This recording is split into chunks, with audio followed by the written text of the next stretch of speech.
स्वागत है सभी का मेरे YouTube channel TR education Patna पर। आज मैं आप सभी के लिए क्लास 10 की केमिस्ट्री का चैप्टर फर्स्ट रासायनिक अभिक्रिया एवं समीकरण का पार्ट 7 लेकर आया हूँ। आज हम लोग इसमें बात करेंगे ज्वाला के बारे में। ज्वाला वह क्षेत्र है जहां ईंधन का दहन होता है। क्या होता है? ज्वाला वह क्षेत्र है, मतलब एक एरिया है जहां पर ईंधन क्या होता है? ईंधन का दहन होता है। उसे ही क्या कहते हैं? उसे ज्वाला कहते हैं। आप लोग देखे होंगे जब हम लोग माचिस तिल्ले जलाते हैं,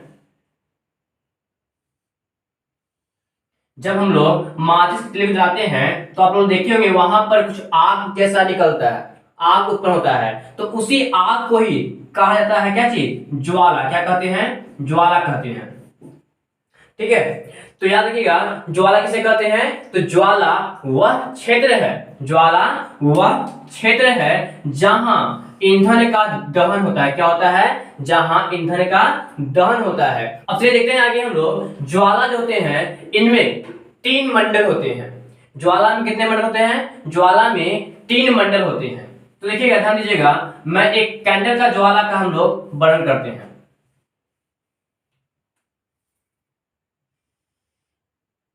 तो देखिए, ये कैंडल का ज्वाला है।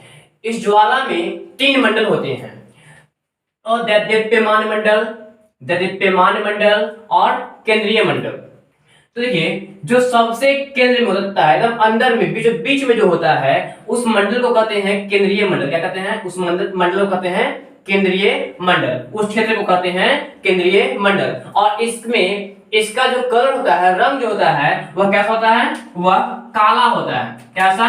काला। ऐसा क्यों? तो देखिए, यहाँ पर ऑक्सीजन की मात्रा बहुत ही कम होती है, एकदम न के बराबर होती है।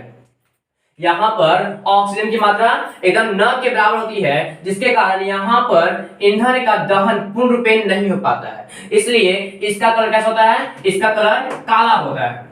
इसके बाद वाला जो क्षेत्र होता है उसे कहते हैं दैदीप्यमान मंडल। कौन सा मंडल? दैदीप्यमान मंडल। इसका कलर पीला होता है। कैसा? पीला होता है। यहाँ पर ऑक्सीजन की मात्रा हल्की मात्रा में मिलती है, जिसके कारण इसका रंग क्या होता है? इसका रंग पीला होता है। और यहाँ पर ऑक्सीजन की मात्रा होने के कारण यहाँ पर ईंधन का दहन हो सकती है, होती है। आगे देखते हैं तीसरा, सबसे बाहर का जो मंडल है, सबसे बाहर का जो क्षेत्र है, इस क्षेत्र को कहते हैं अदैदीप्यमान मंडल। क्या? अदैदीप्यमान मंडल। यहाँ पर पूर्ण रूपेण ऑक्सीजन की मात्रा मिलती है, जिसके कारण यहाँ पर ईंधन का दहन पूर्ण रूपेण होता है। इसलिए इसका रंग कैसा होता है? इसका रंग नीला होता है। कैसा? इसका रंग नीला होता है। याद रखिएगा, जब भी कैंडल का, मोमबत्ती का ज्वाला होता है तो उसके बाहर का जो भाग होता है, बाहर का जो क्षेत्र होगा, उस क्षेत्र का रंग कैसा होता है?